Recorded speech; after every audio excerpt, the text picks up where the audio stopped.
Et le péché originel faisant son travail très certainement, on peut penser que l'homme actuel est beaucoup moins évolué que l'homme d'avant. En tout cas, on constate des connaissances, on peut parler des pierres d'Ica aussi, hein, des pierres d'Ica où on retrouve des dessins. C'est un docteur, docteur Carrera, me semble-t-il, qui est tout à fait surpris parce que c'est un Indien qui lui offre une pierre et il constate en fait qu'il y a des dessins de dinosaures sur ces pierres, voire encore une fois des Indiens en train de scruter le ciel avec un télescope, des choses comme ça. Mais il faut aussi se rendre à la réalité quand on voit une fois de plus les sites mégalithiques à une altitude où aucun travail n'est possible parce comme que Machu Picchu par exemple. Machu Picchu qui est découvert en 1910-1911, voilà. Où on a complètement débroussaillé le site. Mais Tiwanaku, Sacsayhuaman, qui sont des sites à plus de 3000 mètres d'altitude. Mais Tiwanaku en Bolivie donc est le plus ancien puisqu'on tombe à 10 siècles avant Jésus-Christ. 10 voire 15 siècles me semble-t-il avant Jésus-Christ. Et on a des blocs qui font plus de 100 tonnes. Plus de 100 tonnes, ouais. Et Baalbek au Liban. Baalbek où on a le plus gros, donc la plus grosse pierre. Oui, oui. C'est une pierre qui est là aussi. Après il y a la cité romaine qui a été montée. Pas monter par-dessus les Grecs, voilà, oui. Etc. Les trucs, ouais. Mais c'est tout à fait surprenant de voir des cités qui montrent un savoir technologique qui est énorme. Il semble-t-il, on retrouve les mêmes pierres qu'on trouve justement à Baalbek au temple d'Héliopolis, on les retrouve au Mont du Temple à Jérusalem aussi. Est-ce que tu confirmes ça, non? Parce que on retrouve ça. J'ai jamais vu des photos, mais à chaque fois j'ai entendu. Mais je ne peux pas le confirmer pour le cas de Jérusalem en tout cas. Mais c'est tout à fait énorme de constater effectivement un savoir, et chaque fois on retrouvait derrière soit des histoires de géants, pour Baalbek c'est le cas. C'est le cas pour Baalbek aussi. Ouais. On retrouve ça aussi, bon, on a parlé de Stonehenge, ou alors des histoires de sacrifices. Pour Stonehenge, on le présente comme un calendrier astronomique, mais on peut penser que c'était aussi un lieu de sacrifice. Donc on se rend compte, une fois de plus, alors je parlais de Christian Bisoir, mais aussi on voit que les constructions des pyramides sont faites à partir, entre autres, du nombre d'or et du nombre pi. Oui. Et que ces pyramides voilà, montrent effectivement un savoir qui est énorme. Et c'est je me permets de prendre, parce que je veux être précis dans mes termes. On retrouve aussi dans un temple en Égypte des dessins de... Voilà, c'est à Abydos. Un temple d'Abydos, ouais. On retrouve des dessins d'hélicoptères, d'avions, et ce sont les mêmes choses qu'on retrouve aussi... Alors il y a ce passage-là dans... Et ça c'est un docteur qui en parle en physique, le docteur Khalil Massia avec son frère qui font les études d'un avion, enfin, qui était classé comme oiseau, en balsa, en bois de balsa. Et ils ont expérimenté cet oiseau en soufflerie, ils se sont rendus compte qu'il présentait des qualités d'aérodynamique qui étaient excellentes pour être effectivement un modèle réduit d'avion. Et on trouve aussi en Amérique du Sud des modèles d'avions, mais encore une fois, je m'appuie sur des propos de scientifiques. Hein. Ouais, parce que ce passage-là, justement, sur le temple d'Abydos, il est exposé dans le fameux reportage de Jacques Grimaud et Patrice Pouillard, La révélation des pyramides. Oui. Et eux, dans le reportage, à un moment donné, ils disent oui, c'est une erreur, c'est parce qu'on a tapé le nom, je sais pas, enfin, ils sont un peu, c'est un peu trouble ce passage, justement. Moi, j'ai pas souvenir de le... Enfin bon, parce que je crois que ça dure 2 fois 1h30 sans... Oui, c'est assez long. Si je me souviens bien. Mais en tout cas, on retrouve des modèles réduits d'avions partout dans le monde. C'est quand même curieux, là, encore une fois, de constater que nous sommes confrontés, en tout cas, à un savoir technologique qui aurait été... qui nous aurait précédé. Comme à Nazca, les fameuses pyramides, fameuses lignes de Nazca, donc qui sont tracées dans le désert, chose qu'on nous dit très peu souvent, il ne s'agit pas de simples lignes, apparemment on a fait des fois bouger des montagnes, quoi. C'est comme si on avait rasé le dessus des montagnes. Alors ça c'est très intéressant. Oui. Là tu dis quelque chose, mais tu ignores l'intérêt que ça peut avoir. D'accord. Encore mieux. Je dis ça parce que... il y a un passage qui m'a coupé le souffle dans le Critias de Platon, et qui va dans ton sens. Mais avant, je dois dire quelque chose. Le docteur Samir Osmanagic est celui qui aurait découvert les pyramides de Bosnie en 2005. Tout à fait. 5 pyramides. Bon. On constate avec des images satellites qu'il y a des formes pyramidales.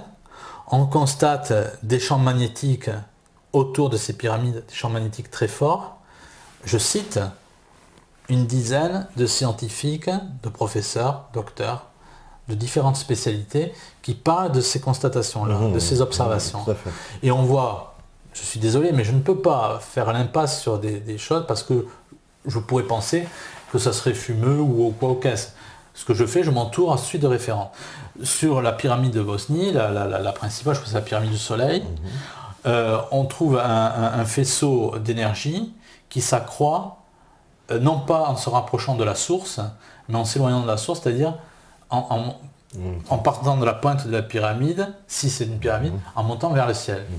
Donc ça, ce sont des scientifiques aussi qui en parlent. Je mentionne une dizaine de noms. Et si ce n'était pas une pyramide, ce qui est très fort, c'est qu'on retrouve un air qui est 30 fois ionisé, c'est-à-dire avec des ions négatifs, très bon pour la santé. Très bon pour la santé, 30 fois supérieur à la norme.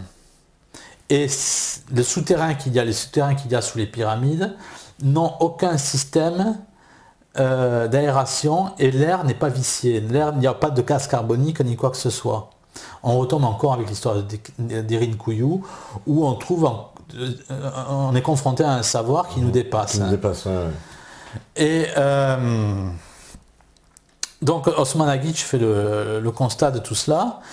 Et il a étudié donc des pyramides aussi qui existent aussi aux États-Unis. À Kaohsiamund, des pyramides qui ont été construites au XIIe siècle après Jésus-Christ et qui sont recouvertes d'herbe. Parce que les États-Unis ne veulent pas. On retrouve des pyramides aussi en Chine. Oui, on n'a pas le droit de... Dans la plaine du Qinchuan, qui sont recouvertes de tertre. Mais on se garde bien de le dire. L'État chinois ne veut pas le dire parce que ça les gêne, parce que là encore une fois, ça contredit leurs interprétations de l'histoire de la Chine, l'histoire de l'humanité, qui est un contre-courant du darwinisme. Mais les États-Unis, c'est pareil. Et Osmanagic, donc, qui le découvreur des pyramides de Bosnie, parle à propos des pyramides donc, des États-Unis. Il dit le sol sur lequel sont posées les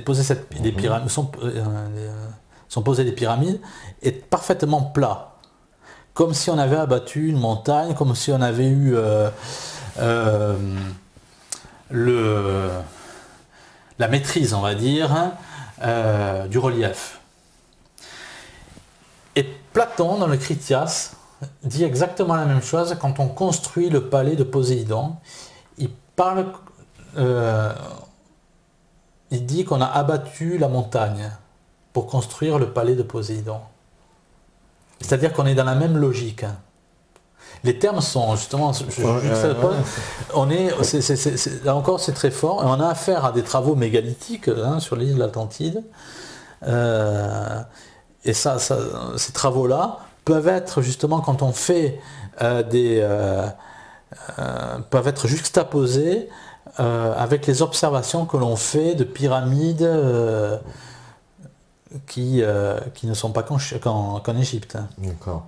Et on n'a pas trouvé, c'est vrai, encore l'utilisation justement de ces pyramides, la véritable utilisation. Parce que Osmanagic, j'avais entendu donner une explication qui pour le dire, bon voilà, c'est une hypothèse j'imagine, puisqu'il n'a pas la certitude, mais il dit que ça aurait pu servir à transmettre l'énergie et à transmettre la santé. Ce qui n'est pas couillon dans l'absolu. Ce qui est pas, en tout cas on le constate avec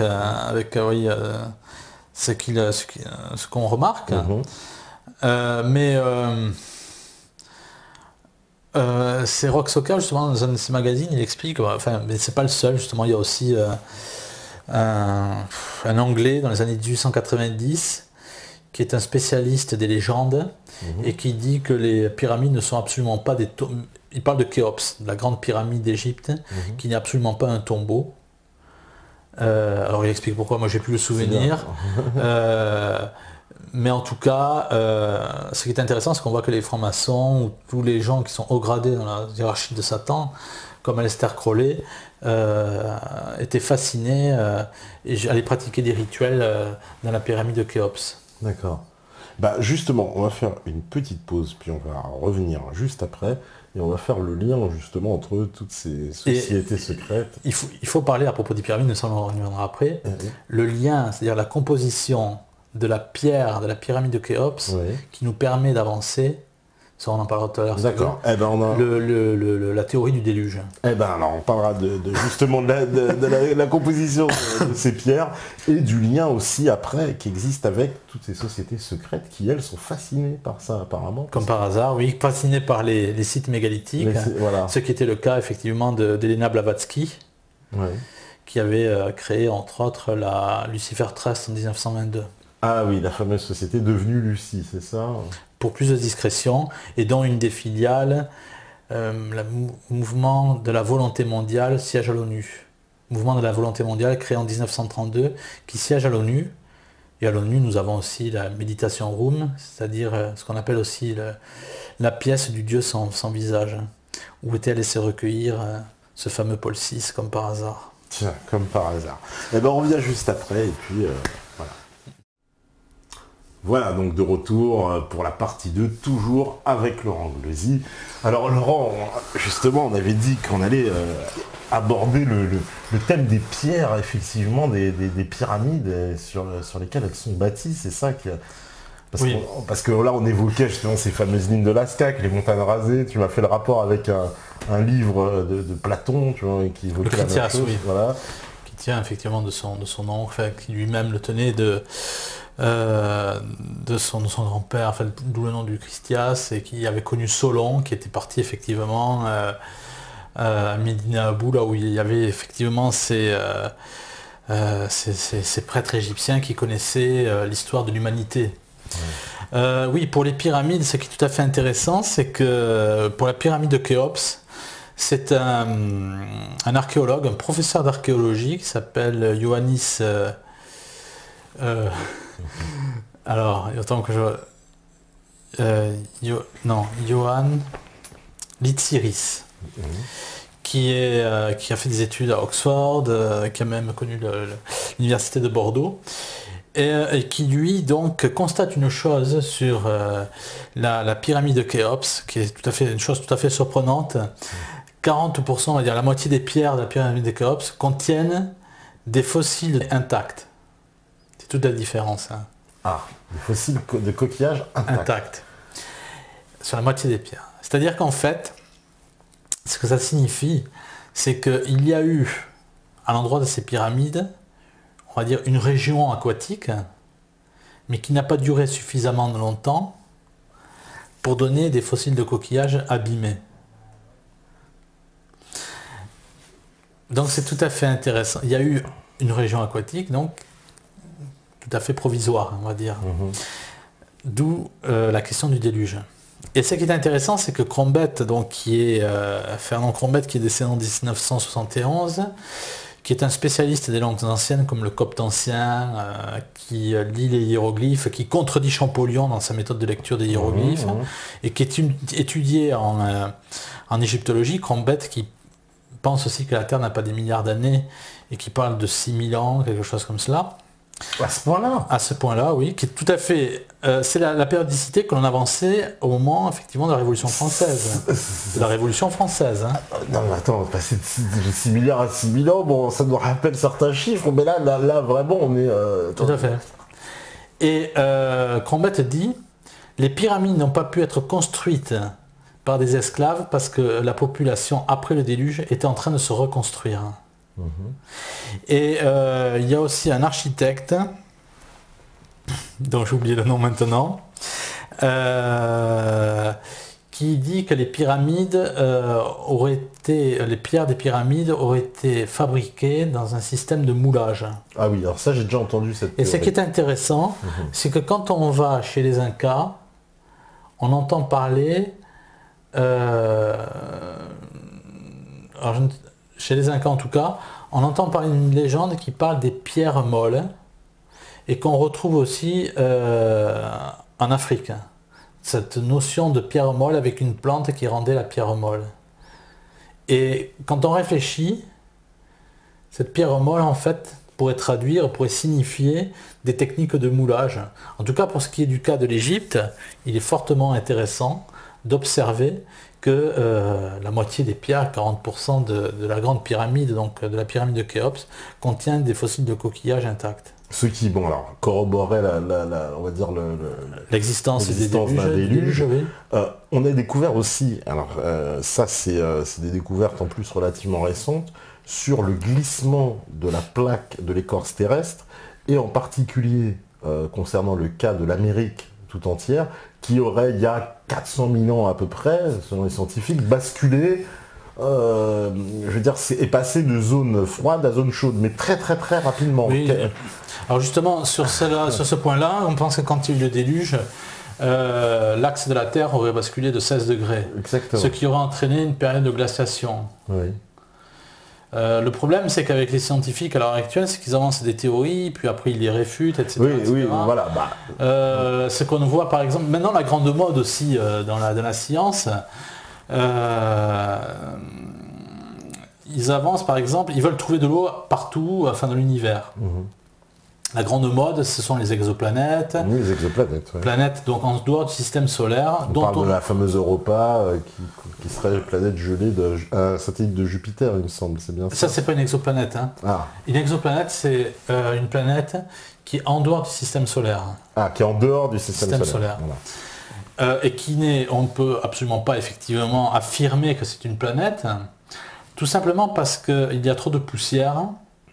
Il faut savoir que la Terre, et du moins le système solaire, nous sommes aux 2/3 de la galaxie, de la Voie lactée, 2/3 donc excentrés, hein, à un endroit où il y a peu d'étoiles, c'est-à-dire que ça permet des nuits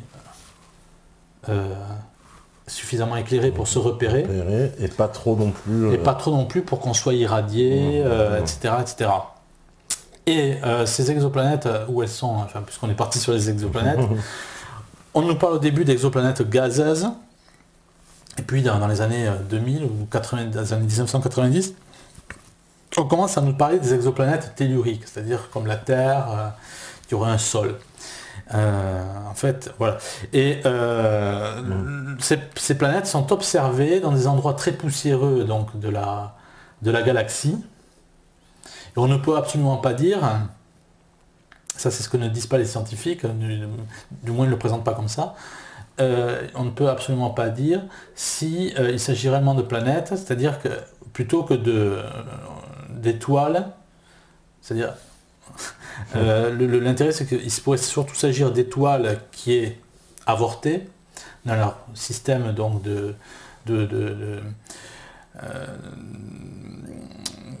d'allumage, je dirais, si on peut de combustion, voilà, je cherche le terme, par faute d'hydrogène ou d'hélium.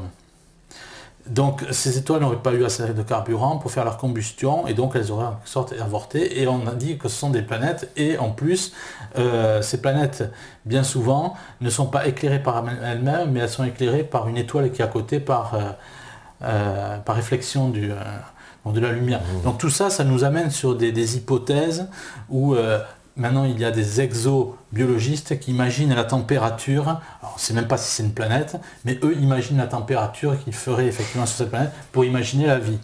Et donc ils se mettent à penser maintenant qu'il y aurait de l'eau dans l'univers, et donc ils pensent à Mars, où on n'a pas découvert d'eau sur Mars. Oh, mais on n'a pas découvert d'eau. On n'a pas découvert d'eau. Mais là où ça va très loin, c'est qu'on représente cette planète en rouge pour faire penser à une oxydation.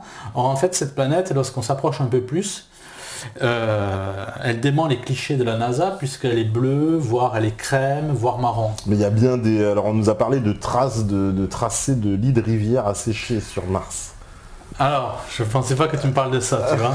Ça, c'est la théorie de... Schiaparelli, qui, donc il y a très longtemps, il y a un siècle, voyait des canaux mais ça a été, enfin voilà, ça a été démenti. Je crois que ça a été repris pour être transformé, où on disait qu'il y avait des canaux, mais on n'a pas vu de... C'est ce qu'on a dit. On n'a pas vu. C'est-à-dire que si on voit des canaux, on n'a pas vu d'écluses ou de choses comme ça. C'est ce qu'Aparelli au début qui parle de cela, et son observation est transformée sur une possibilité d'eau et de canaux. Ce qui est exact, c'est qu'on a imaginé ensuite... Alors, le problème de Mars, c'est que la pesanteur n'est pas suffisante pour que l'eau, s'il y en avait, reste à la surface, c'est-à-dire qu'elle s'évaporerait. Non, mais il paraît que son atmosphère est partie alors qu'elle en avait un avant. C'est une atmosphère dont on parle d'une atmosphère en CO2. Ouais, c'est pour ça que il y a tout un tas comme ça de projets un peu fantasmagoriques où on voudrait, avec des plantes, changer l'atmosphère pour rendre la planète rouge habitable. Oui. Mais ce qui est intéressant, c'est à propos, j'en reviens aux comètes, dont on veut nous dire qu'elles auraient des milliards d'années, et que, bon, effectivement, on disait en première partie d'émission, que pour pouvoir effectivement exister, il faut qu'elles aient un noyau qui soit suffisamment petit, mais pour qu'elles vivent suffisamment longtemps, c'est-à-dire des milliards d'années, comme on voudrait le faire accroire, il faudrait que ce noyau je dirais, passe par une station-service que l'on plaçait avec des planétissimaux à l'extérieur, juste aux limaces du système solaire. Ce qui est intéressant, c'est qu'on nous a longtemps dit que le noyau des comètes était constitué de glace. Donc qui dit glace dit eau. Et le problème, c'est que en 2005, par là, on a envoyé une sonde. C'est japonais, semble-t-il, quand une sonde très près, c'est ça C'est la sonde. J'ai oublié le nom, en tout cas, du scientifique qui parle de cela. Et ils pensaient trouver de la glace. Et ils ont été surpris de trouver une roche qu'on appelle l'olivine et qui, en présence de l'eau, se transforme en serpentine. Et on trouve dans le noyau de la comète qu'ils ont étudié, avec la sonde, on ne trouve aucune trace de serpentine. C'est-à-dire qu'on ne trouve que de l'olivine, donc c'est qu'il n'y a pas d'eau. Et il dit, ce scientifique, dont malheureusement qui est responsable du projet, dit c'est véritablement il parle d'une douche froide qui a complètement bouleversé les préconçus de la science, mais il le reconnaît, parce qu'on pensait pendant très longtemps qu'il y avait de l'eau, qu'il y avait de la glace. Que les comètes étaient faites, avec de la glace. J'ai toujours entendu que c'était de la glace, le cœur en glace. Tout à fait. Donc là encore une fois, on voit que la science revient sur ses dogmes, mais c'est toujours pareil, c'est-à-dire que tu vois, tu entends parler, il y a plein de choses comme cela, de tas de choses, on a droit à tout un tas d'informations, mais quand il y a la contrepartie, je veux dire, ou quand il y a le constat quand il y a une contradiction qui vient de la part de ces scientifiques, là ce n'est pas du tout annoncé. Oui, c'est vrai.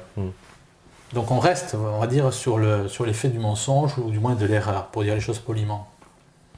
Et alors, ça veut dire l'univers, parce que moi c'est ça qui me sidère quand même, quand tu me dis là, il y aurait 6000 ans. Mais ça voudrait dire que, regarde, tout à l'heure on parlait d'une cité de Tehuinako là, qui a 15 000 ans. Non, je parle qu'elle a été faite entre le 9e et 15e siècle avant Jésus-Christ. Mais après, on va donner des âges, effectivement.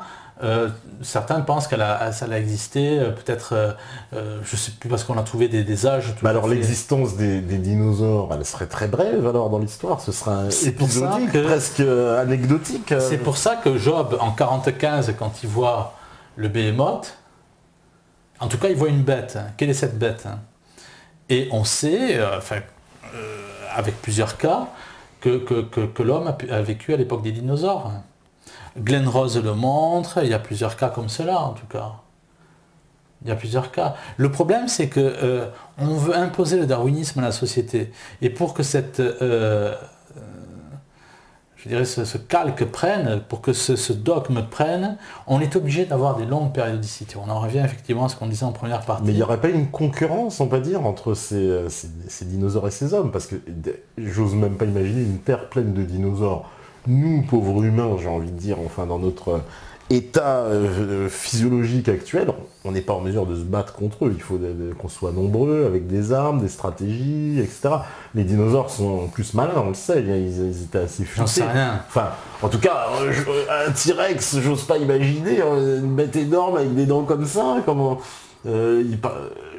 c'est ça que j'ai du mal à concevoir. Comment est-ce que l'homme il aurait pu se développer, on va dire, dans un univers, enfin, dans un environnement des dinosaures. Tout l'intérêt, justement, quand on parlait d'une connaissance de l'homme au début de l'humanité qui était certainement supérieure à la nôtre. Et je n'y peux rien, mais les pierres d'Ica du docteur Carrera montrent des dinosaures qui sont domestiqués par des hommes, et c'est ce que montrent aussi les plaques en or qui sont sorties par le père Crespi.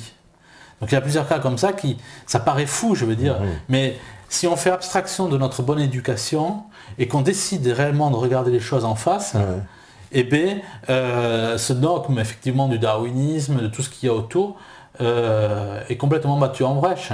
Est-ce qu'on peut imaginer... C'est pour ça que tu as un type comme... J'en reviens encore à ce n'est pas n'importe qui. Le docteur Kentowint a été mis en prison parce qu'il a dérangé. Et puis il y a cette ministre,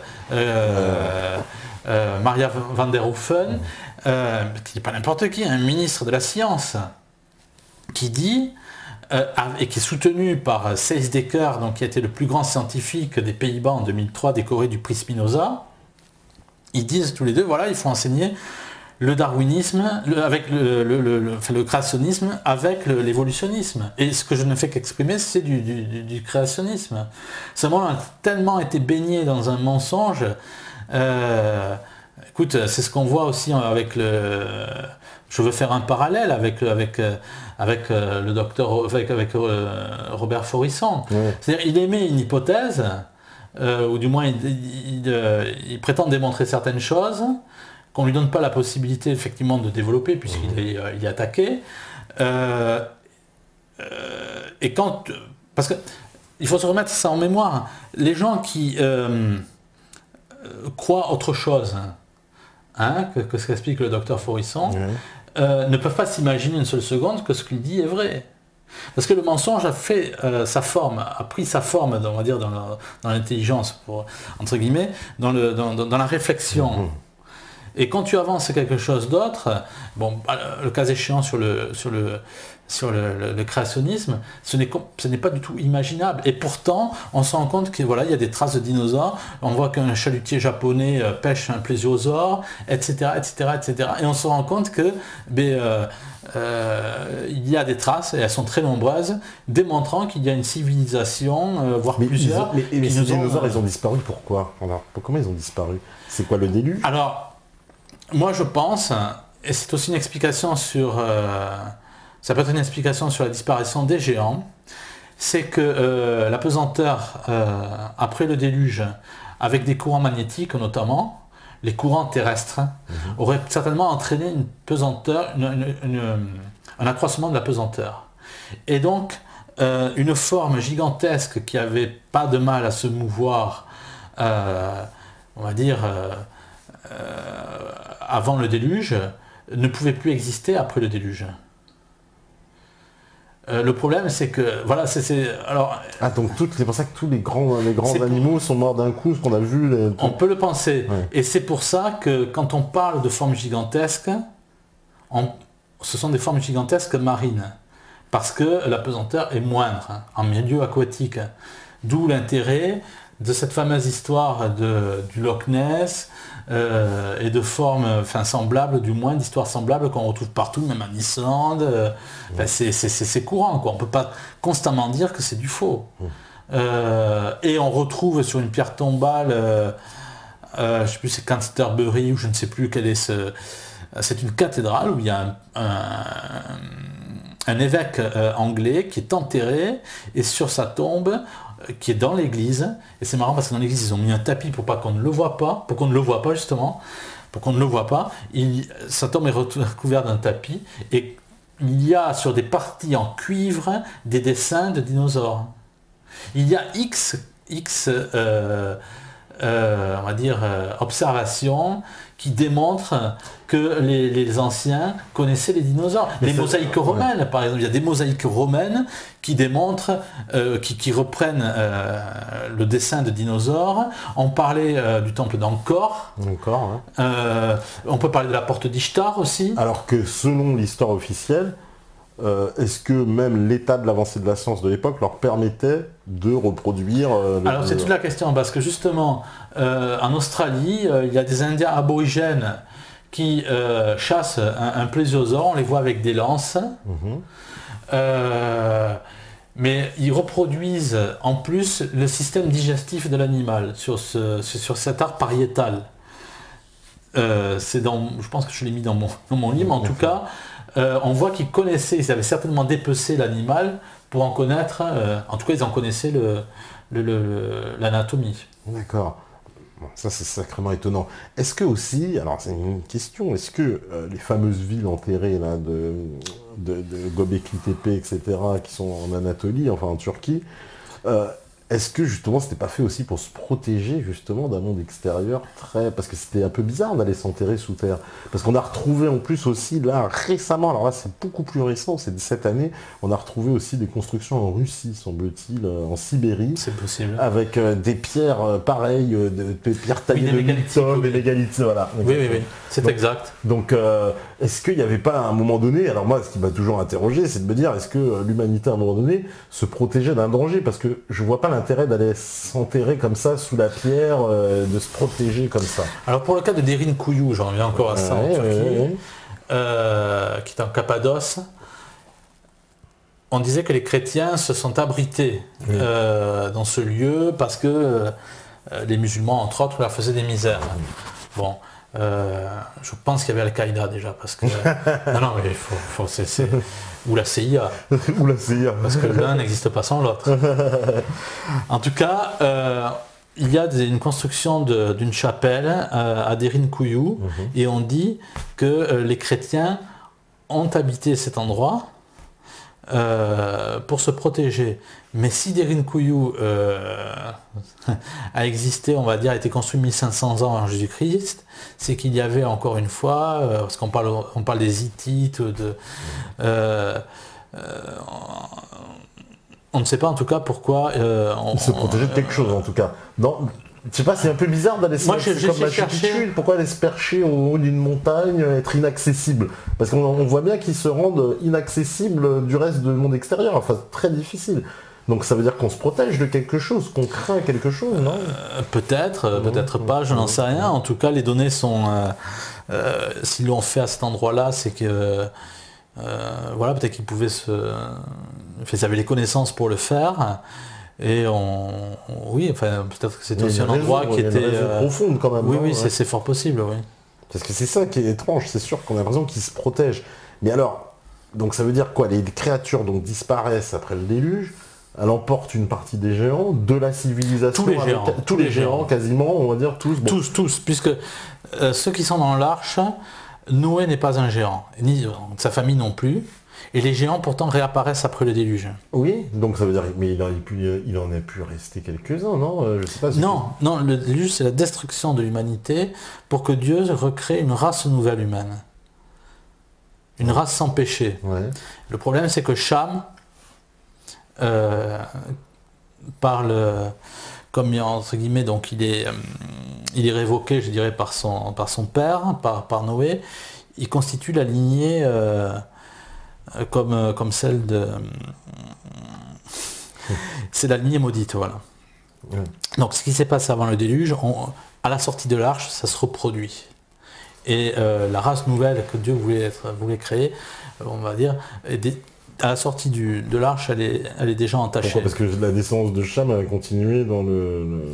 Mais c'est elle qui donne toutes les divinités polythéistes. D'accord.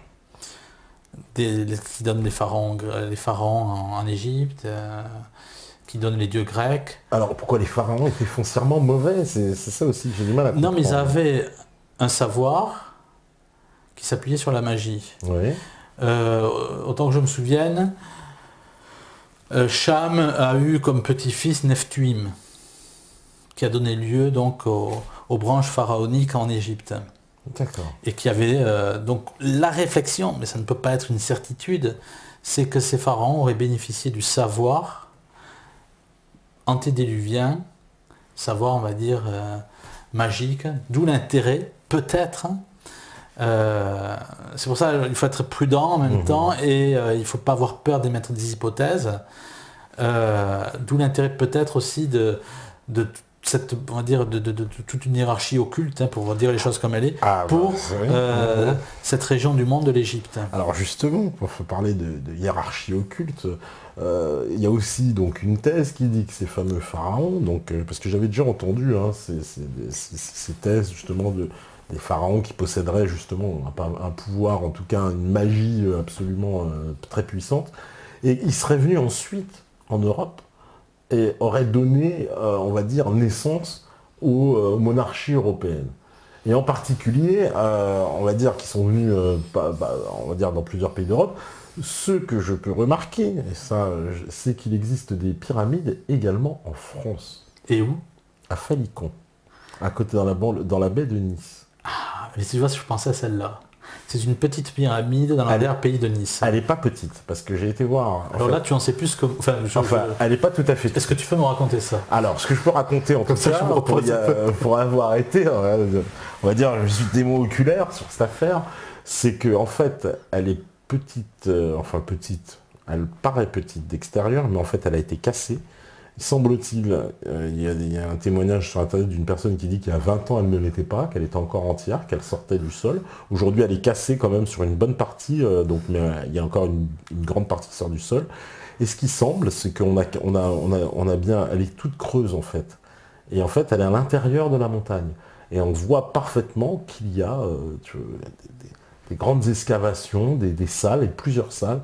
Et je peux même savoir par des oreilles indiscrètes qui ont pu aller se rendre à l'intérieur qu'il y a plusieurs étages. Et ce qui est pour le moins étonnant, c'est qu'il existe en fait dans le prolongement même de la pyramide, puisque la pyramide est comme ça, le premier bâtiment qui est dans son prolongement, donc en bas de la montagne, j'ai envie de dire quelques centaines de mètres, peut-être 200-300 mètres, c'est l'ancienne caserne des Templiers. Encore plus étrange. Templiers pouvaient avoir des connaissances, effectivement, de l'archéologie interdite.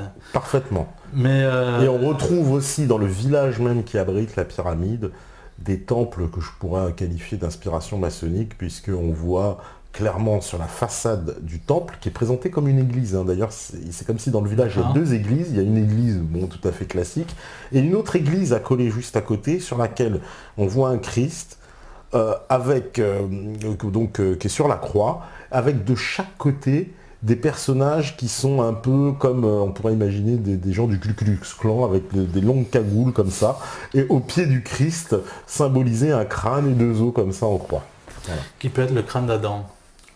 Voilà. Parce que justement, la tradition catholique à l'époque raconte que Adam aurait su où était enterré Noé aurait su où étaient enterrés Adam et Ève, donc les parents de l'humanité, et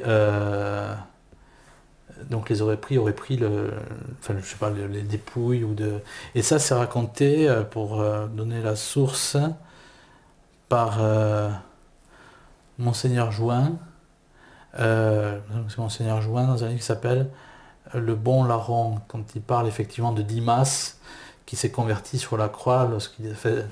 C'était le premier saint à entrer au ciel, donc il a été sanctifié il a été fait saint par le Christ lui-même, puisque ça a été le premier, celui qui s'est converti, donc le grand voleur et assassin qui était... et on dit que sur le mont Golgotha, dans ce livre-là, donc de cet évêque, qui n'a rien de farfelu, puisque c'est ce qu'on appelle l'école antilibérale, dit qu'au mont Golgotha, il y avait certainement le crâne d'Adam. Donc ça peut reproduire ce que tu dis. En tout cas... Donc c'est pyramide, parce que toi j'ai entendu parler de Nice aussi. Mais Nice, il y a une autre histoire qui est très proche. Alors voilà, c'est pour ça. Parce que tu vois, quand on parle de ça, moi j'ai vu cette histoire de pyramide, mais j'en sais pas autant que toi. Moi j'en suis resté seulement... En tout cas, d'ailleurs, je te garantis que je l'ai vu, parce que pour ceux qui pourraient croire que c'est une légende, pas du tout. C'est pas une légende, elle est là, elle existe. Non, je sais qu'il y a, mais je savais pas, tu vois, tu m'apprends un truc énorme. Mais en tout cas, dans l'arrière-pays de Nice, il s'est passé quelque chose d'extraordinaire. Et ça, c'est une femme qui était spécialiste de proto-écriture, qui s'appelle Emilia Masson, ou Émilie Masson, M-A-2-S-O-N. Pareil, un peu comme avec le docteur Forisson, quand il parle du professeur Leuchter, qui était, je crois, responsable des modes d'exécution aux États-Unis, et qui remarque certaines choses, et puis du jour au lendemain, on a brisé sa vie. On a brisé sa carrière. Et bien là, c'est un peu pareil. Emilia Masson, c'est une femme donc, qui est spécialiste en France, voire dans le monde, de proto-écriture. L'écriture de la période préhistorique. Et il y a deux Lumelay, Légion d'honneur, etc. Tout le prestige de l'État. Donc, on parlait donc de cette pyramide donc, dans l'arrière-pays niçois. Alors, Émilie Masson... Émilie Masson, voilà, c'est une spécialiste en France ou dans le monde de proto-écriture, qui a sorti un livre et qui était tout à fait reconnue de ses pairs. Donc voilà, c'est un peu ce qu'on retrouve avec dans l'histoire du professeur Forisson, Robert Forisson, avec je crois le rapport Leuchter. Quelqu'un qui était reconnu aussi et qui du jour au lendemain ne l'est plus. Ok, ses carrières brisées par ces révélations. En fait. Et donc Emilia Masson est spécialiste de proto-écriture et connue dans le monde entier pour sa spécialité. Et De Lumelay l'invite à Nice. D'après ce qui m'a été raconté, donc pour... Alors c'est quoi De Lumelay? De Lumelay, donc c'est un archéologue, on va dire, reconnu, père de la préhistoire, Légion d'honneur, qui a mené les ministres en 4x4 dans la vallée des merveilles, dans l'arrière-pays de Nice, etc. Bon, et il invite donc donc elle finit par accepter son invitation pour une conférence à Nice, d'après ce que je m'ai expliqué.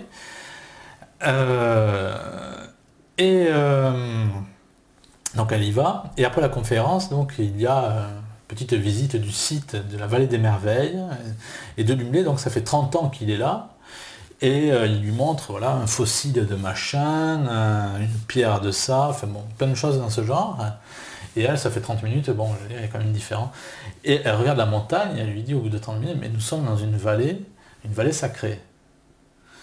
Regardez, la montagne représente un visage, etc. C'est une femme qui est spécialiste en proto-écriture. Elle explique en fait que des hommes dits de la préhistoire auraient été capables de tailler la roche. Mais on aurait trouvé des choses aussi, de l'art pariétal tout à fait avancé. Bon. Et elle a écrit sur cela, Émilie Masson. Et du jour au lendemain, elle a été complètement mise au placard. Du jour au lendemain, comme ça. Tout à fait. Sans aucune raison, quoi. Elle a démontré, du moins ses interrogations, aller dans le sens d'une civilisation beaucoup plus avancée que la nôtre.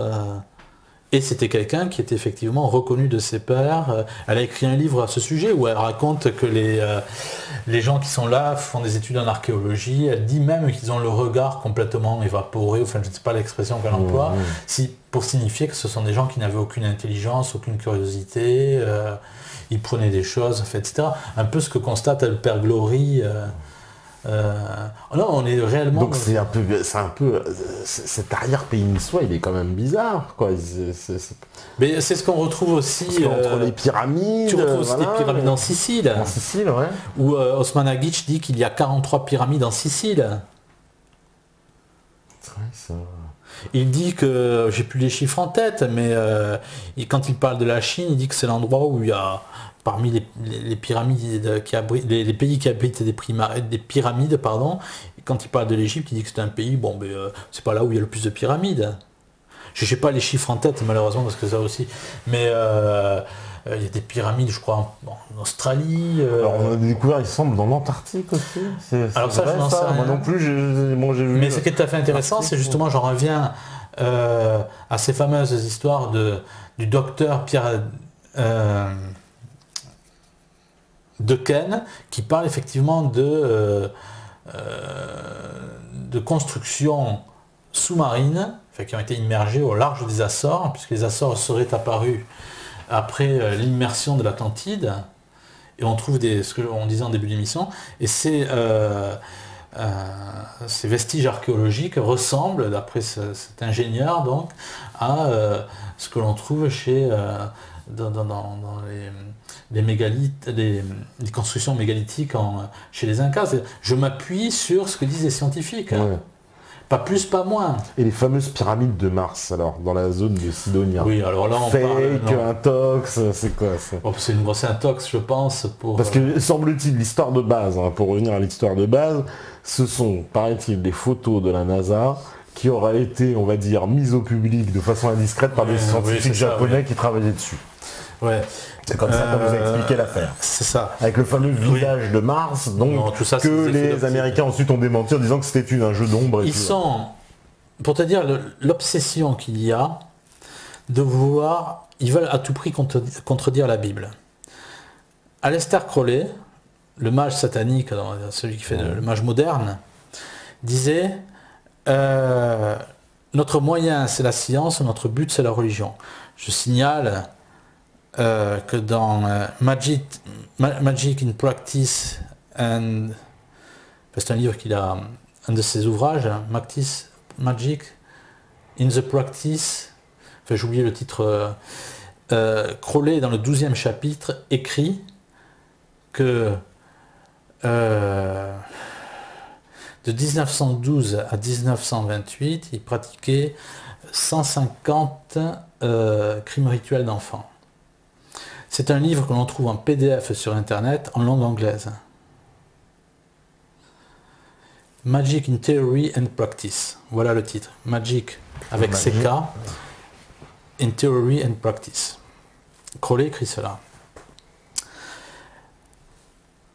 Sur les sacrifices. C'est lui qui écrit « Notre moyen, c'est la science, notre but, c'est la religion ». Ça veut dire ce que ça veut dire.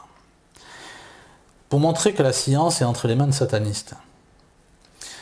Et tu vas voir jusqu'où ça va, justement, quand on parle de Mars.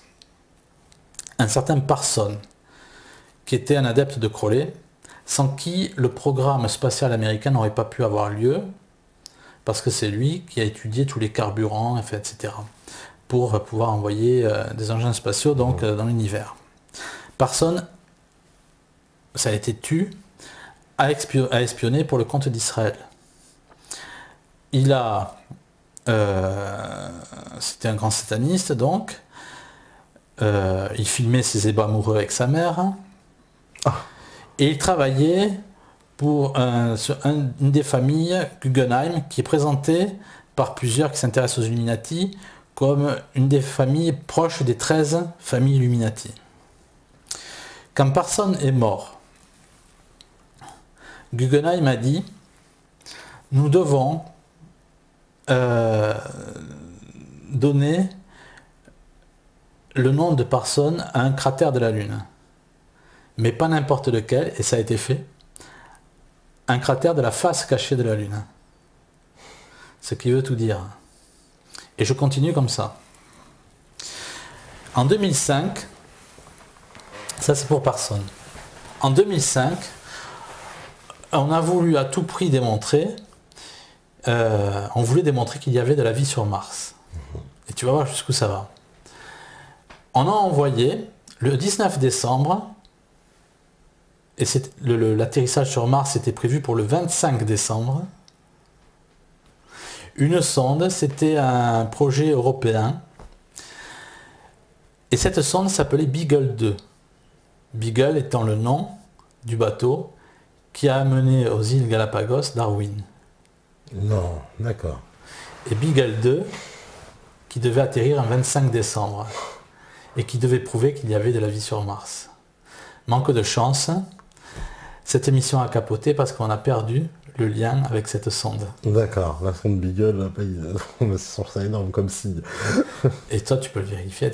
Alors, on se rend compte que la science, et il y a plusieurs cas comme cela, sert, une fois de plus, c'est une science qui a été kidnappée, je dis. On le voit encore, on parlait de l'armée américaine qui allait fouiller dans les galeries Inca en Équateur. on voit qu'il y a encore une fois une science pour le peuple, et puis il y a des intérêts pour des classes occultes qui détiennent véritablement la science avec des vraies recherches, des vrais résultats de ces recherches.